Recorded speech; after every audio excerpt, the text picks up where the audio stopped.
Usai memperingati HUT Kemerdekaan Republik Indonesia ke-74, Wali Kota Palembang Harno Joyo melakukan ramatama bersama tokoh masyarakat dan pejuang veteran.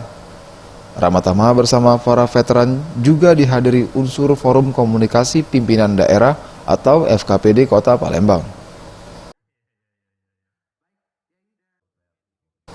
Dalam kesempatan tersebut, Wali Kota berharap kepada seluruh masyarakat Kota Palembang untuk dapat terus membangun rasa kekompakan, persatuan untuk mewujudkan cita-cita para pendiri bangsa, yang pada akhirnya akan bermuara pada kemaslahatan umat dan kesejahteraan masyarakat.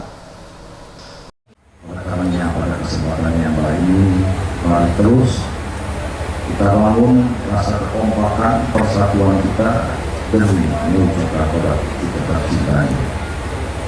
Dan akhirnya bermuara untuk kemaslahatan umat, kesejahteraan masyarakat. Dua program yang terus kita canangkan, program unggulan, gotong royong setiap hari Minggu.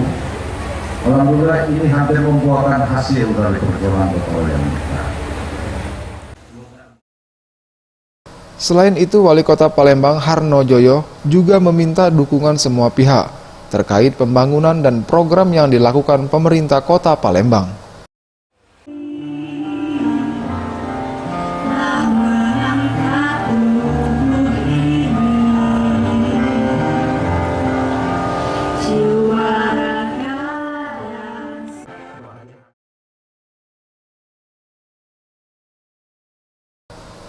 Tim Liputan, Sriwijaya TV.